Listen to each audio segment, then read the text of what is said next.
Yun mga pati. Andang hapon, meron tayong Lancer dito galing Batangas. GLXI 94 model na EGR 7043 DCU. Ang ano ni sir reklamo, yung palya. Mayanig daw yung makina. Nagbintangan nila yung servo. Pero ang history na ito, pina-check niya na to. Pinalitan ng ECU, pinubukan palitan ng distributor. Tapos ganun pa rin ang problema. Ang nangyari niya yun, dinala niya sa amin dito sa Padiworks. Tapos diniagnose na namin. Ang nakita ko rito sa signal ng injector, yan, ito yung injector, fuel injector, fuel rail. Ito fuel injector.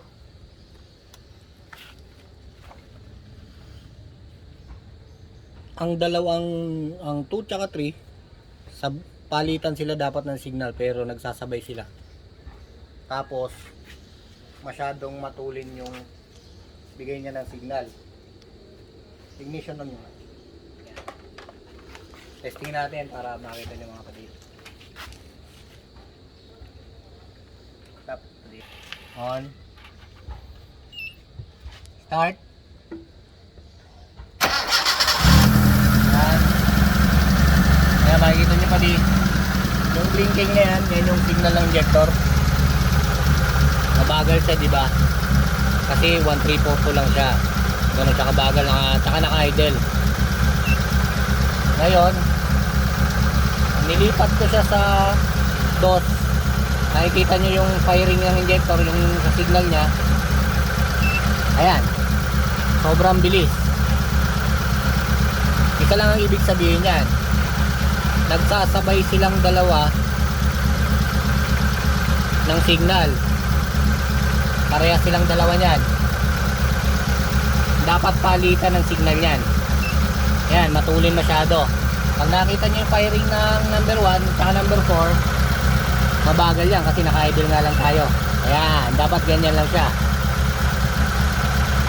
Patay mo na.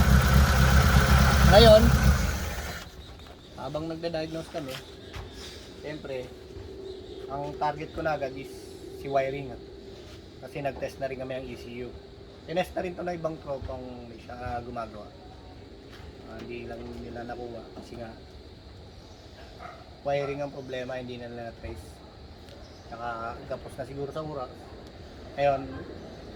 Ngayon pumunta ako dito sa ECU kasi nagsalang kami ng ibang ECU. Ito kasi yung pin 1, pin 2.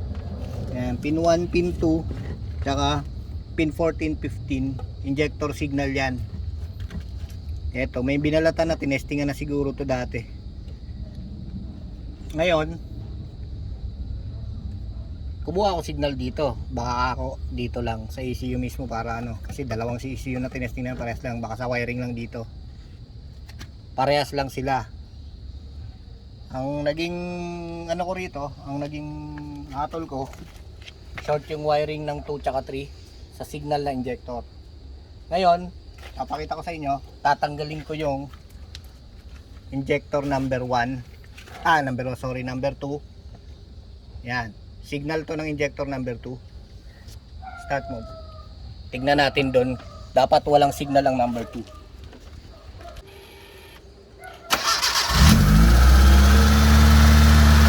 Yun. Yung ganyang start, indication niya na buhay ang servo. Buhay ang servo, nagpo-cold start siya. Ang problema, ngayon makikita natin ngayon kung may signal pa si number 2. Ayun, tingnan nyo yung blinking niya, tama. Pero si number 3 parehas lang yan, maayos na yung blinking.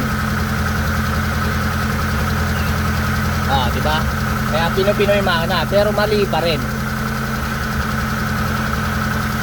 Ang sagot dyan, shortage yung wiring ng output para sa signal ng injector number 1, number 3 saka number 2.